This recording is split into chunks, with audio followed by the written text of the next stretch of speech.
Tonton video ini sampai selesai agar Anda tidak gagal paham. Nasib politik dan juga polarisasi Jakarta usai Anies tinggalkan ibu kota. Masa jabatan Gubernur DKI Jakarta Anies Baswedan akan habis pada Oktober mendatang. Perbincangan mengenai pelaksana tugas atau PLT Gubernur yang akan mengisi kursi DKI 1 hingga gesekan menuju pemilu 2024 semakin panas dibicarakan publik. Sebanyak 3 nama yang disebut-sebut akan jadi pengganti Anies, diantaranya Kepala Sekretariat Kepresidenan Kasetpres Heru Budi Hartono, Deputi 4 Kantor Staf Kepresidenan Juri Ardiantoro, dan Sekretaris Daerah DKI Jakarta Marullah Matali. Nasib politik ibu kota setelah ditinggal Anies masih menjadi misteri. 3 nama calon tadi disebut bukanlah orang Anies. Mereka juga bakal menghadapi sejumlah tantangan, di antaranya polarisasi warga Jakarta yang masih tajam usai Pilkada DKI 2017 lalu. Namun pengamat politik Lembaga Ilmu Pengetahuan Indonesia atau LIPI Wasisto Raharjo Jati memprediksi kondisi politik Jakarta sepeninggal Anies justru akan menunjukkan keseimbangan. Kalau dalam pengamatan politik usai Anies turun, saya pikir akan menunjukkan keseimbangan, katanya. Menurutnya lagi, pengaruh dari kelompok konservatif yang selama ini berada di balik kubu Anies perlahan juga akan berkurang, seiring mantan rektor Paramadina itu tidak lagi menjadi gubernur. Di sisi lain, kelompok nasional pluralis, terutama pendukung mantan Gubernur Basuki Cahayapurnama atau Ahok akan kembali tampil. Menurutnya, selama ini setelah demonstrasi besar-besaran 212 yang diikuti dengan kemenangan Anies sebagai DKI 1, kelompok pluralis akan tidak mendapatkan tempat di ruang publik. Kelompok konservatif yang akan berada di balik kubu Anies itu juga lambat laun pengaruhnya mengendur seiring Anies tidak lagi menjabat sebagai gubernur. Jadi saya pikir menemukan keseimbangan polanya seperti halnya dulu Anies sebelum menjabat sebagai gubernur. Meski kedua kubu dalam kondisi seimbang, kata Wasis, gesekan tidak akan terjadi di ruang publik. Ketegangan hanya akan terjadi jika di media sosial dan daerah tertentu yang memang menjadi basis pendukung Anies.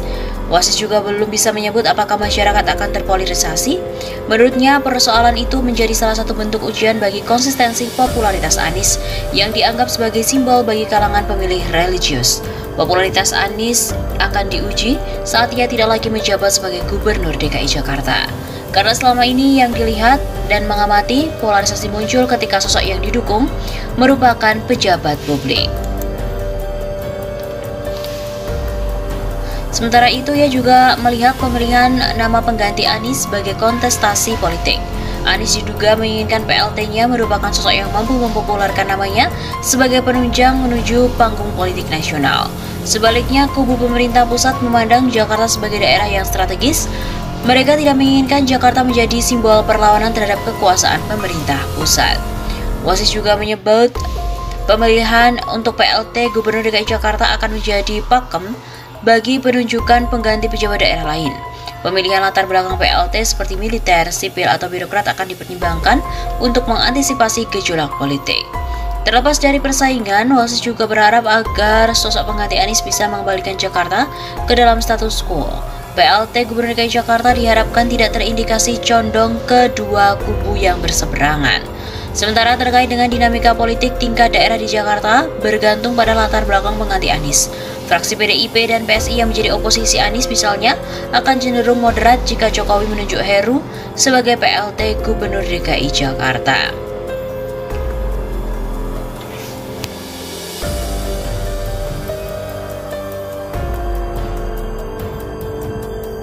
Peninjauan Jokowi ke sirkuit Formula E merupakan pencitraan yang seolah-olah mendukung. Pengamat politik dari Universitas Al-Azhar Indonesia, Andriadi Ahmad, menilai langkah Jokowi yang meninjau sirkuit Formula E di Ancol, Jakarta Utara dan didampingi oleh Gubernur Anies Baswedan merupakan bentuk pencitraan yang seolah-olah mendukung ajang balapan itu. Sebab seharusnya Jokowi sudah menyatakan sikap mendukung meski selama ini partai politik pendukungnya menentang adanya perhelatan internasional tersebut, utamanya adalah PSI dan juga PDIP. Sedari awal mestinya Jokowi mengambil sikap mendukung atau menolak adanya sirkuit Formula E seperti sirkuit Mandalika, ujar Andriadi kepada VOE Rabu 27 April. Sebagai seorang presiden dari PDIP, lanjutnya sikap Jokowi pastinya akan mencerminkan sikap partai yakni menolak Formula E.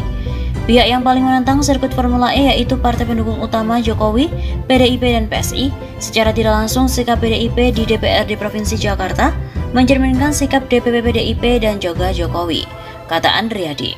Oleh karena itu, Andriadi memandang peninjauan Jokowi terhadap sirkuit Formula E merupakan bentuk pencitraan yang seolah-olah menunjukkan bahwa Presiden mendukung. Pencitraan seolah-olah Jokowi mendukung adalah hal itu dengan berhasilnya pembangunan Jakarta termasuk sirkuit Formula E lebih menguntungkan Gubernur Anies Baswedan, di mana saat ini memiliki popularitas dan elektabilitas yang tertinggi oleh berbagai lembaga survei untuk Capres 2024. Begitu tandasnya. Selain itu, Rocky Gerung juga menyebut Jokowi sudah jadi bebek lumpuh cari perlindungan ke Anies. Pengamat politik Rocky Gerung mengibaratkan Jokowi saat ini bagaikan bebek lumpuh di tengah tensi politik yang sedang memanas, dampak dari isu minyak goreng dan perpanjangan masa jabatan presiden. Menurutnya saat ini Jokowi sedang mencari tempat untuk berlindung. Untuk itu Jokowi merapat ke Gubernur DKI Jakarta Anies Baswedan untuk mendinginkan tensi politik. Pasalnya dari partai pengusungnya yakni PDIP seperti sudah enggan melindungi mantan wali kota Solo itu. Di lain pihak, kekuatan politik Islam juga tidak akan sudi menjadi tameng Jokowi. Jadi Pak Jokowi sebenarnya cari perlindungan, bukan Anies cari perlindungan pada Jokowi. Saya bacanya gitu. Katanya dalam sebuah video yang diunggah di channel YouTube Rocky Gerung Official dikutip pada Rabu 27 April. Lain kalau survei terhadap Pak Jokowi masih kuat sekarang dan surveinya mengatakan bahwa Pak Jokowi sudah jadi lame duck. Jadi bebek lumpuh, ini bebek lumpuh istilah abstrak ya, bukan dalam terminologi politik dunia disebut lame duck. Begitu tutur Rocky Gerung.